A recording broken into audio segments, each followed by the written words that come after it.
The People's Platform. Good evening and welcome to the show. The creation of coherent and durable political institutions is one of the biggest challenge in present-day governance. What is then the role of political parties in driving the country's development goals? Let's find out by speaking to my guest tonight, Mr. Manjula Gajanayake, civil society activist and election observer.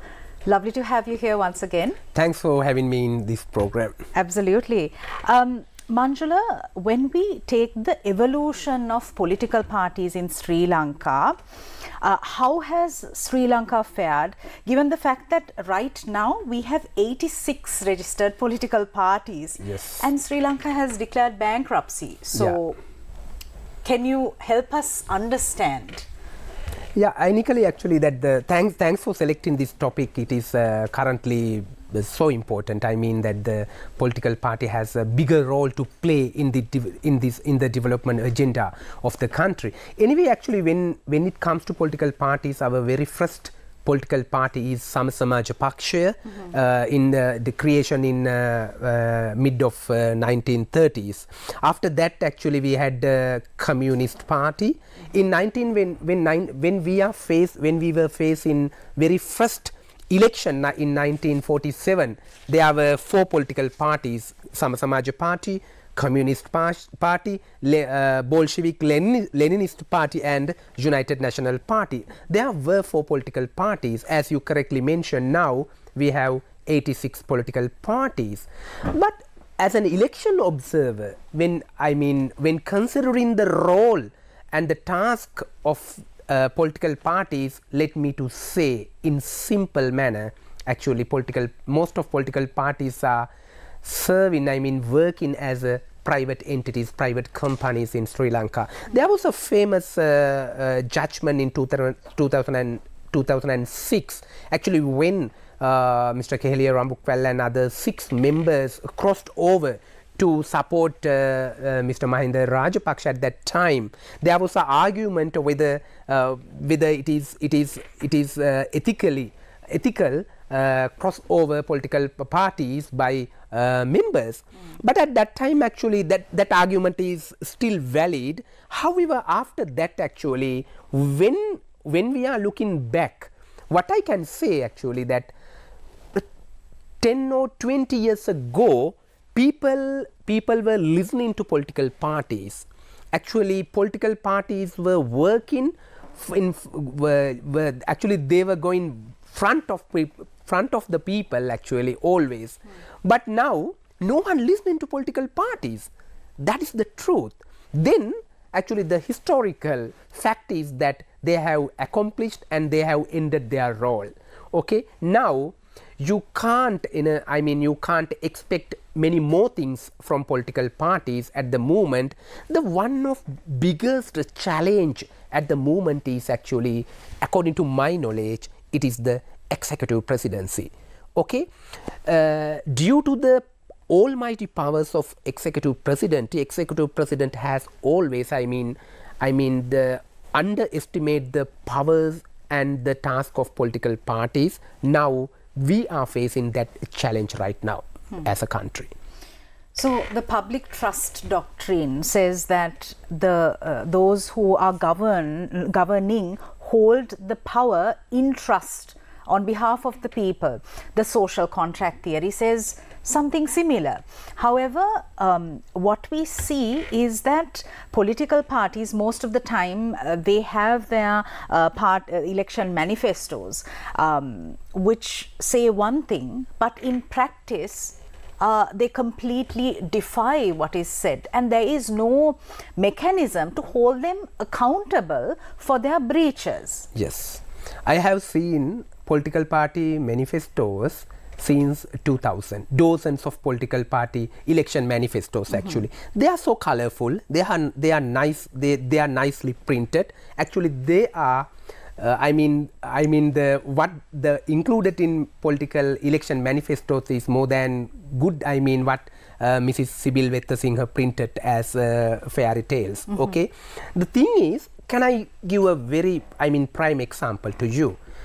Mr. Gotabaya Rajapaksa once, converted the country in overnight, in one night, to use the organic fertilizer. Okay, from using, they're avoiding that using chemicals, okay, that the fertilizer. Then, if you are reading the political election manifesto of Sri Lanka Podujana Peramuna, what they say is actually, it should be a pilot project.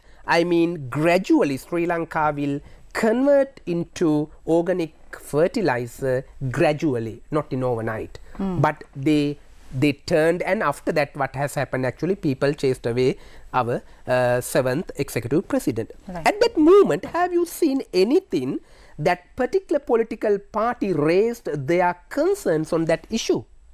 No. I can give you many of hundreds of thousands of examples that what included in the election manifestos, but what executive president or political party leaders have done many things contrary to what they have raised. What they have included in their election manifesto. Therefore, actually, people that what you mentioned, that the public trust doctrine. Now, I don't think Sri Lankan people are trust. They have a trust on political parties further. That is the main thing. If you need to regain the trust of general public, you need to do a good election manifesto, but action. Practical election manifestos. But considering the fact that I don't think that they will do it, there's one example that why you can't do it. Sonali, it is always, preparation of election manifestos is a task of an inner circle who close to the political party leader. Actually, I have met many parliamentarians, members of political parties. I have asked a particular question from them. Have you seen the draft of election manifestos? Have you contributed to that? The simple answer is no, because each and every political party has an inner circle. Okay, they are gathered in one place and making something. You believe me, most of things I would like to mention bravely. Actually, I think even Mahinda Chintane, I don't think Mr. Mahinda Rajapaksa have seen the Mahinda Chintane. Okay, it is just like a palette. Many people are including many things, but leader is only the spokesperson of political parties. That is why emerging the controversy actually, their action and what included in the election manifestos are totally against. That is the main thing. Then we need a leader, political party leader, who can implement 100% political party manifestos. But unfortunately, we can't see such things happening right now. So, if we are to look at reforming the political culture in Sri Lanka, Manjula, don't you think, and this is a question that I'm posing to you, don't you think that one of the simple ways of doing this would be to attach more structure to the election manifesto, more importance to the election manifesto, so that political parties themselves will attach a lot of importance to ensuring that they will only put on paper what they can achieve, and in the event they don't achieve it or they defy what's written there, people can hold them accountable. Sure, I'm totally agree what you mentioned. Actually, we can do it, but the problem is, that most of political parties, almost all the political parties are preparing their election manifestos closer to the election. Okay, then they are answering only short-term objectives, not long-term objectives. Right. Okay, they are seeing the next election. It is the way of looking things by politicians, not diplomat, not statesmen. No, that is the way. That is the problem actually. If there are election manifestos, actually, there should be short-term, mid-term and long-term objectives. Not only that, there should be a monitoring, evaluation system. Have you seen anything related to monitoring and evaluation part of election manifestos? Other thing, other thing is that actually that that the ironically when you are in power, that particular political party, you can see some of government officers, higher public officers also align with that particular political party, and they are taking portfolio in that specific ruling party. Okay, what that means? That means actually public officers also waiting till their favorite political party in power.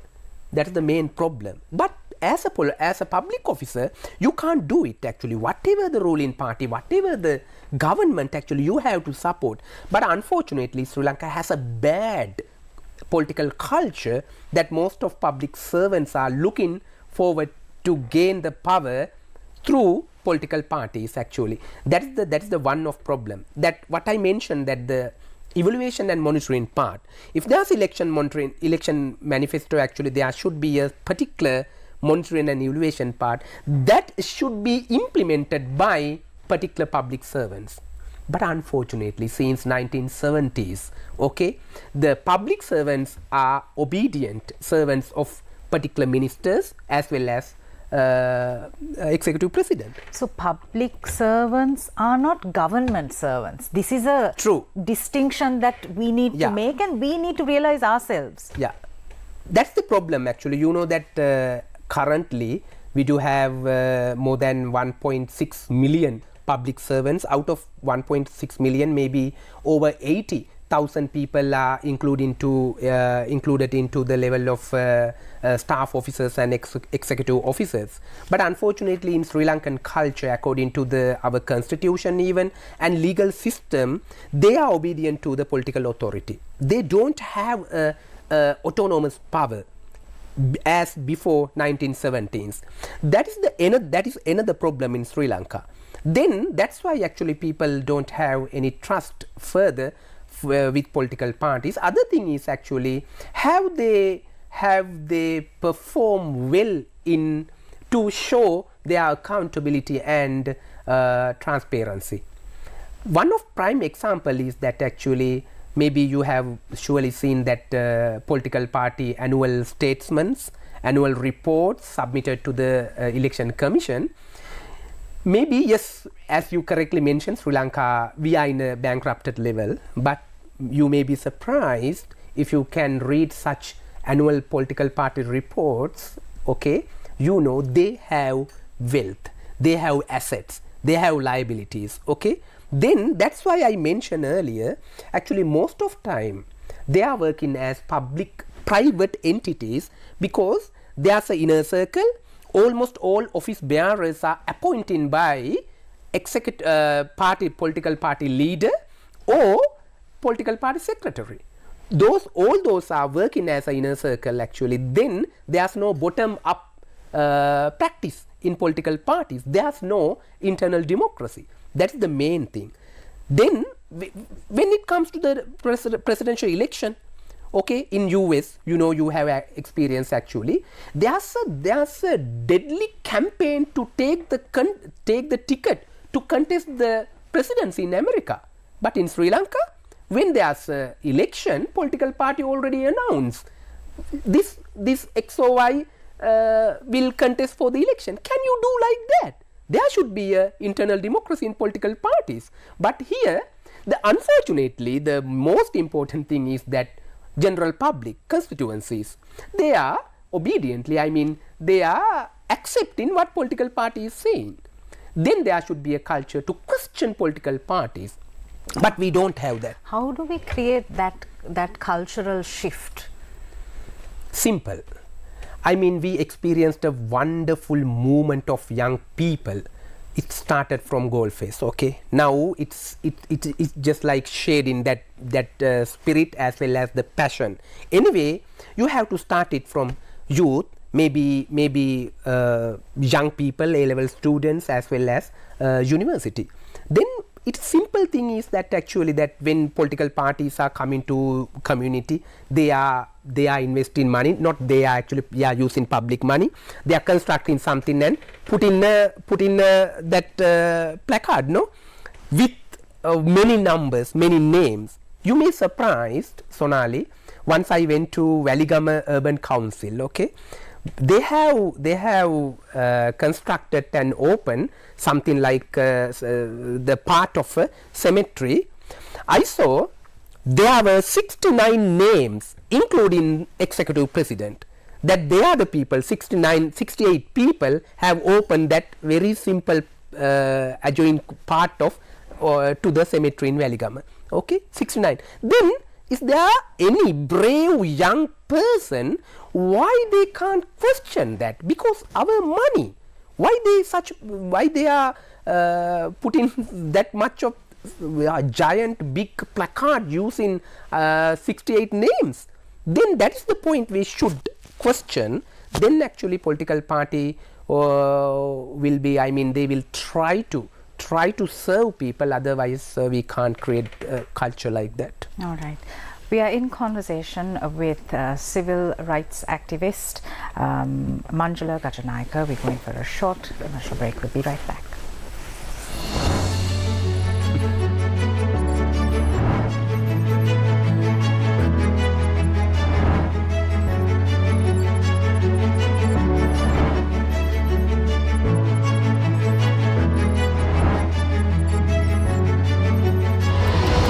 The People's Platform. Gypsies live in concert with Sirasa TV, where music meets the spirit of the season. Christmas with Gypsies. Back after 25 years to Vihara Mahadevi Open Air. Sirasa Flashtown 23 Gypsies live in concert. Featuring BNS, Hana and Nadima. Get your tickets now. Media sponsors Sirasa TV and TV1. Tharu Painted discounts. Enjoy up to 30% off on frames and sunglasses this Christmas with Vikramarachi Opticians.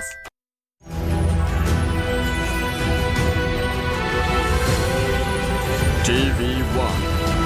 TV for life. Malwatu and Asgiri Mahanayaka Theros tell President to redeploy the military for security and development of Mihintale's sacred grounds.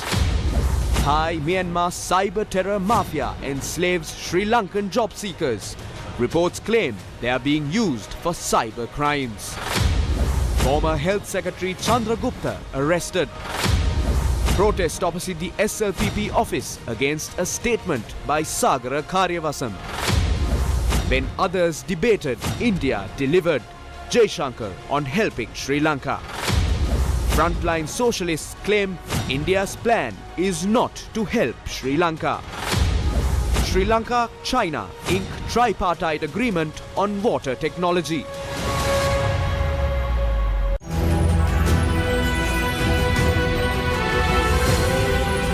TV1. TV for life.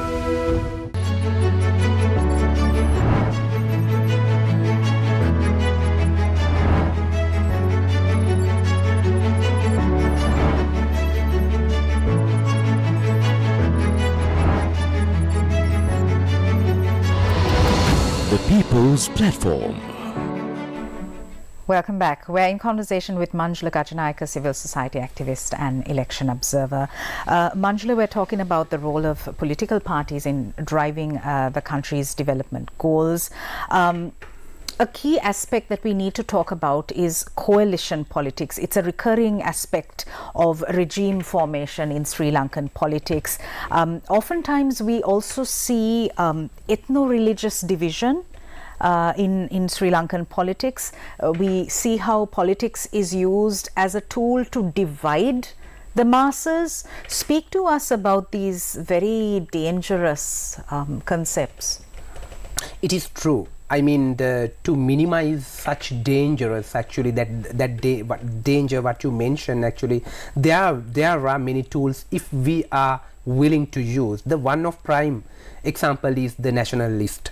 Okay, if I mean particular political parties can do address, I mean to unite the country rather than divide, what you mentioned here, actually, that using the national list. But unfortunately, we know that as constituencies, actually, I mean, we always afraid that the thing is that always they are appointing to the parliament through the national list either defeated candidates or the person who are contributing, who are supporting them lot. That's the thing.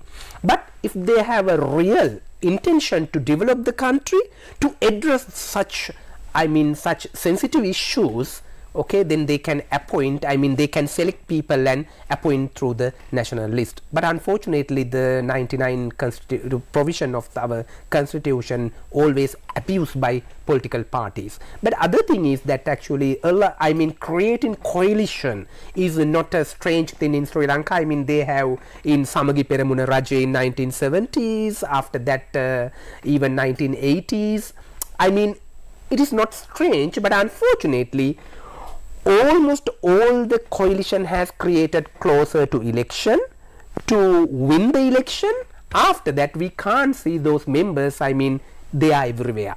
That's the thing. Then, it is human nature. That means you maybe not be able to in a one place.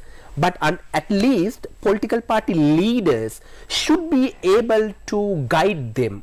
Okay, regarding the national agenda, national development agenda, and also what the taking the support of everyone. But the problem is in 1960s, whatever happened, at that time actually we saw that those political party leaders were able to take the support of all the parties and also they develop the country in somewhat. As an example, in 1971 and 72, late Prime Minister Sirima Bandaranaike started to create the first Republican constitution for Sri Lanka. Who was the leader? Colvinar de Silva. He represented opposition party. At that time, if we are translating into this time, can you expect that someone will appoint opposition party member as the leader of constitutional drafting committee? At that time actually we were starting to draft our first Republican constitution. Keep aside the first constitution preparing, at least COPA, at least COP. Ruling party is always reluctant to give the portfolio, give the responsibility to opposition parties, no? Then if you really need to develop the country, that is the thinking behind that, that is the way they should do. But unfortunately we don't have visionary leaders. If there's a visionary leader, actually we can expect such a work done by them, but unfortunately we can't see. Right. I'd also like your perspectives on this brand of ethnic politics. Yeah, ethnic politics, that the composition in our parliament, that it is wonderful to see, that we had Haris Pattua electorate, represented ACS Hamid, and many more. Even earlier actually there were many person, yes, they were represented many other ethnic groups, but actually they were able to secure their votes through even almost all the ethnic groups, even including Sinhala. Okay, but at that time we saw that most of political party leaders actually they were able to take the support of almost all the main ethnic groups as well as secure their voter base. Now what has happened? Now main political parties, that there was a very famous saying in Sinhala earlier that Mr. Mahinda Rajapaksa introduced, Salon Doro is open. That means anyone can come and go like that. But unfortunately what has happened, he absorbed the political party members, especially belong to minority parties at that time, and actually finally implemented the agenda of majority ideas. That was what has happened earlier. Then even after the demise of the late Mr. Ashraf, actually we can't see emerging political party leaders who will be able to guide all the political party leaders and also visionary leaders like that. Actually, there's a lacuna in Sri Lankan political culture. That's the main thing. Other thing is, you know, that the you can't expect in almost all the time that almost all the political parties will align and will work for the development of the country. It is the responsibility of political party leader. I mean that opposition party, let's say opposition party leader mean the next leader of the country, and also the any of political party leader will be the next step. Actually, they will be govern the country. No, that is the situation. But unfortunately, we can't see that they are representing the political desire, genuine ideas of general public. That's the main thing. Then you know that to when revisit the political party history and the historical task of political parties, what they should do, actually they need to regain the trust of constituencies, citizens of the country. Right. So my final question to you is, Manjula, now there are 225 MPs in Parliament.